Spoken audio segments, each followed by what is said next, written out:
Well, my full focus, as I have indicated earlier on, is to win games with this team. In order to win games, we need to develop as a team. We need to improve in some areas. I think we've done so in the last couple of weeks, but there is still more space for that in vast areas of our game. And this is where my focus is.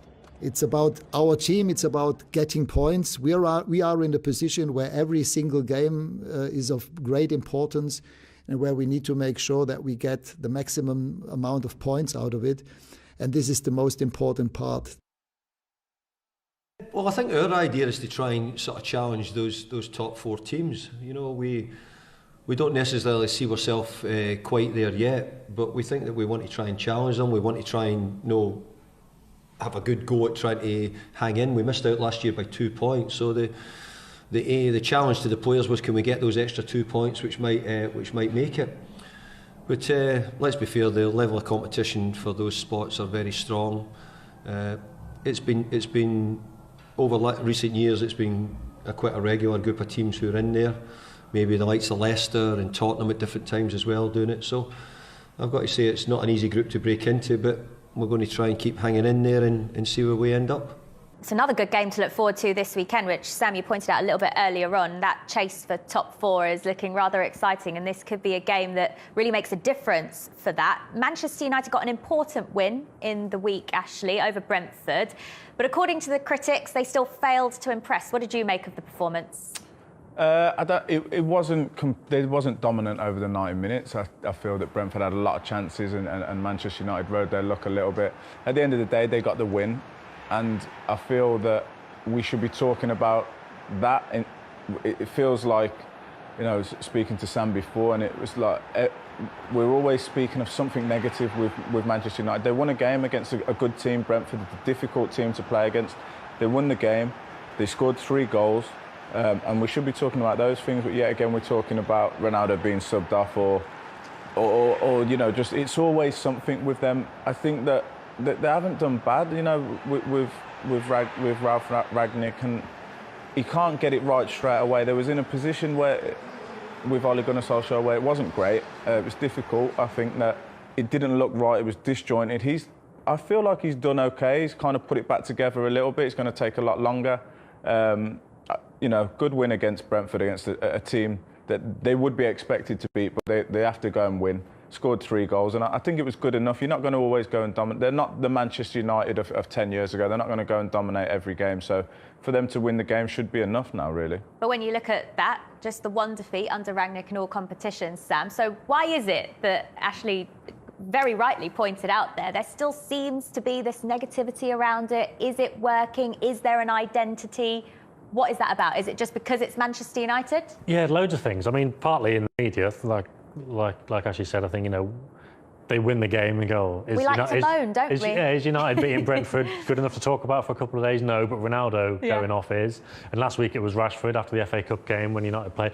But so there's that. But in the other sense of things maybe not going the right way is he had this heralded 4-2-2-2 formation, which he's abandoned straight away because it's not really working, which isn't necessarily a criticism, but it's like it's easy for people to go, is this guy up to the job? But I do have to say, they had the results up on the screen there and 1 defeat, but I was looking through trying to think of good games or convincing performances. Don't think there were any. Like, they beat Norwich 1-0, so you get the green W, but that was a poor game. Penalty, I think.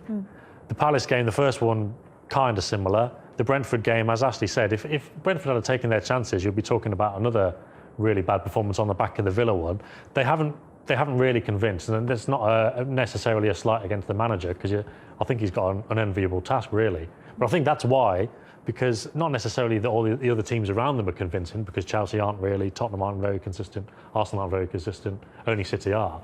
So it's not just that, but I just think you look in, and I think everyone was kind of hoping or maybe expecting the guy to go in and make United a pressing team and an upturn in performances, and results have been fine, but it's kind of similar to Solskjaer, really. There's no control of the games, and Rangnick said that himself. That's what he's looking for.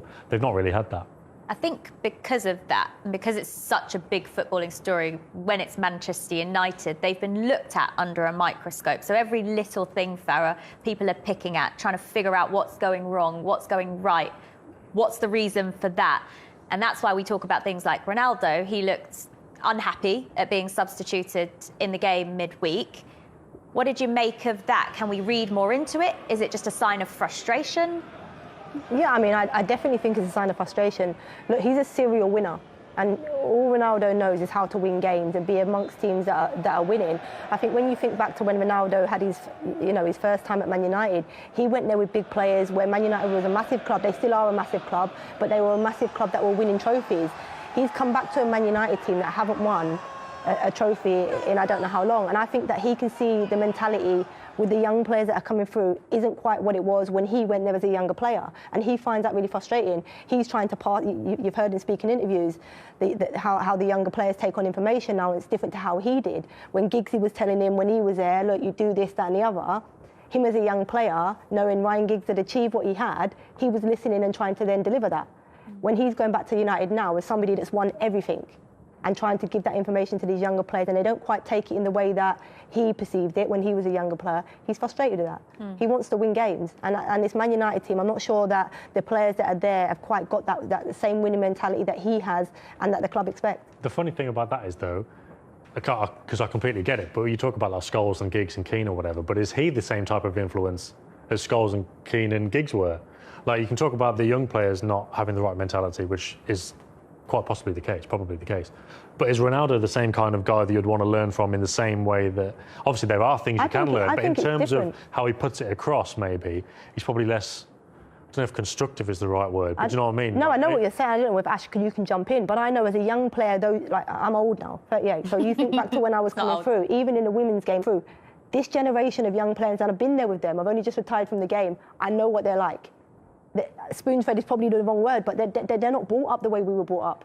They're not brought into the game the way we were. So it's a lot more difficult. And maybe somebody like Ronaldo, as I said, he would have probably listened to and hung on to every word these senior players say. These young players now couldn't care less of a senior player saying something or not. They don't hang on to the last word of that. And I don't know if you can. That's Ronaldo as well. Yeah, and that's what. That's Ronaldo saying it, not anybody, somebody not else. any It's senior. Ronaldo. Yeah. You would think that you would be just a sponge around him. Yeah. You know, for him to come out and say that the young players don't really take it on board now is shocking, really, I think, because, as you say, there's two sides to it. He's won everything, but then he's acting like that when he comes off. So he's kind of not setting a good example. That's what I mean. But at the same time, what do you want him to be? Happy? Like he's always been the same, hasn't he? Yeah, that's what it is.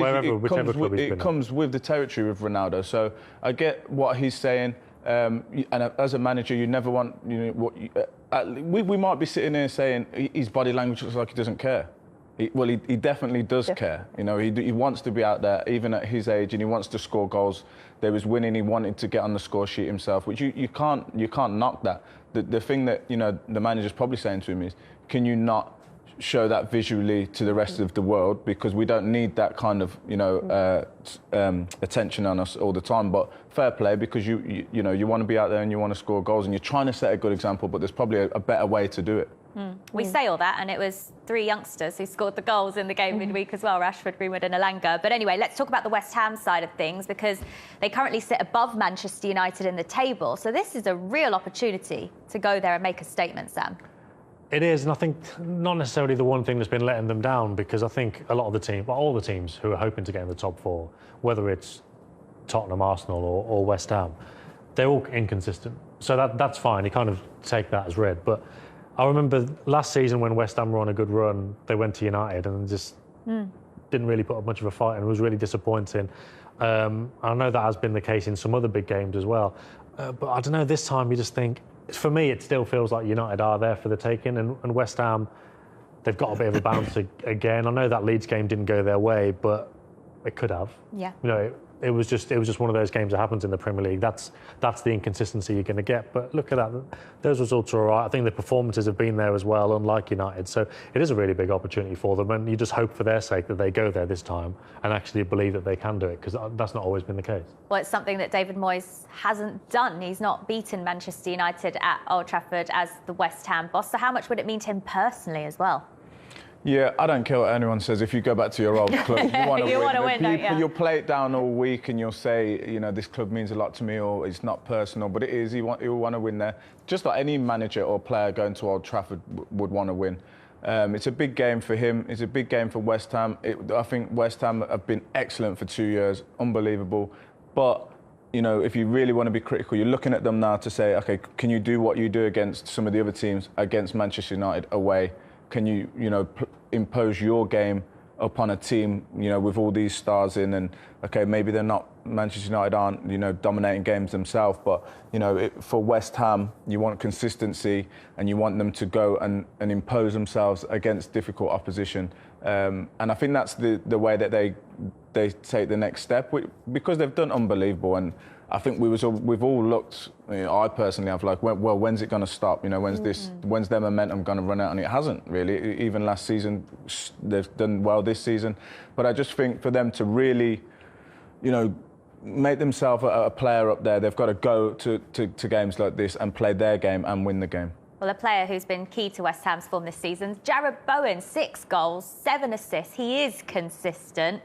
And is he the perfect example of a player who David Moyes is managing to get the best out of? Oh yeah, definitely. I think, since he's come, I think, it took him a while last season to settle. I think, in the absence of some big players at West Ham this year, he took responsibility, he's scoring goals. What I like about him is he's an intelligent player. I think people talk about, yes, he's scoring and getting in good areas, but players that know how to move without the ball, I always see that as a sign of intelligence, because not many players recognise what you're doing without the ball. And he's somebody that does that. And look, his work rate without the ball, whether that be, when he's tracking back, or whether, as I say, when his team's in possession, his movement off the ball is fantastic. And that's why he's getting into these type of areas and getting the goals and the rewards that he is. It's hard work. Yeah, it's a hard one to call, this one. Who's the favourites for the game in one word or 2 words if you pick? Oh, actually, they're both 2 Sam words, does aren't the they? prediction. I know, we'll see him at the end. Yeah. Who do you think are favourites? United or the Hammers? I'm going for Manchester United. Yeah, United are favourites, I think. Oh, yeah, OK. Out of nowhere, through no fault of their own almost, other than that poor result. Yeah, JJ, it's one of them where, you look back on when you're playing and you look back at what you used to do as a player, and if you're at the bottom, you're looking up and you think, can we try and reel some teams in?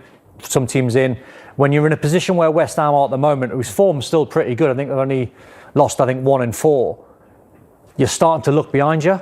You're not looking at Chelsea anymore, maybe because Chelsea's form's not great, but I think you take the point where you're starting to look at Tottenham, you're starting to look at Man United, you're starting to look at Arsenal thinking, we've got to get going again. Yeah. Because with a few teams with a few games in hand, if we're not careful and we don't stick a win on the board quick, all of a sudden we can go from 4th down to 7th or 8th very, very quickly. It can happen like that, can't it? And as for Manchester United, I watched them against Villa, where, they started so well, didn't they? Dropped off in the second half, got the draw, but then against Brentford, they didn't look like they were going to go and win that, and then they just about did. But there is a lot to still sort out there for Ralf Rangnick. Lots to still sort out. They can't get a 90-minute performance or a 95-minute performance. Is it consistency It's totally consistency. And the first half, Brentford had good chances, but then from nowhere, Fred. What a touch! Great pass, great touch, great finish, and that's Alanga. And you can see why Rangnick just has showed that belief in him. Great touch from Ronaldo and Bruno Fernandes, who's looked better in the last couple of games.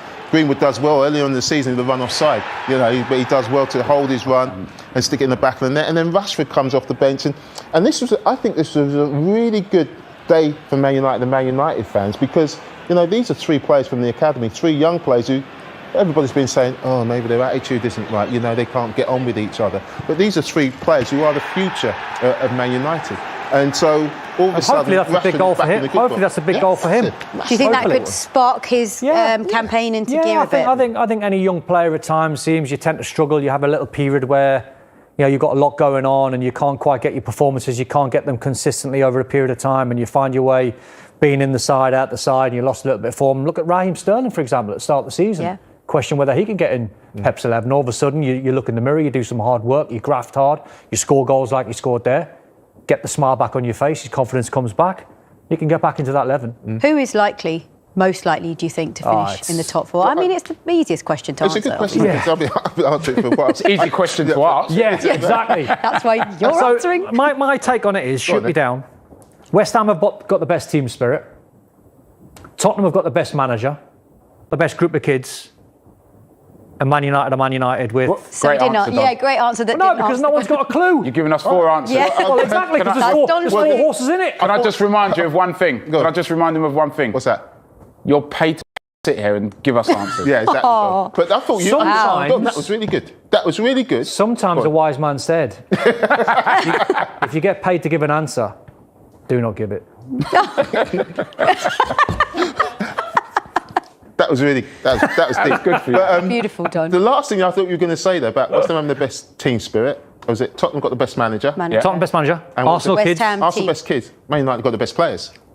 But 4 or 5. Are they the 4 or most in 5? form? And then Man best United. on play on And- all and- paper. Man United in form? Yeah, no, I'm saying are they really? They might have the best players, but they're not the They're not- most in form. Exactly. Can I just remind you, Brentford should have been 4 up. Yeah. And Thomas Frank Exactly. said our team smashed them in the first half, and they did. So work to be done. So who basically, finished in we're the not top any. One of the 4 horses. Man United. Great. Thank you very much. Are they going to beat West Ham at the weekend? Could do.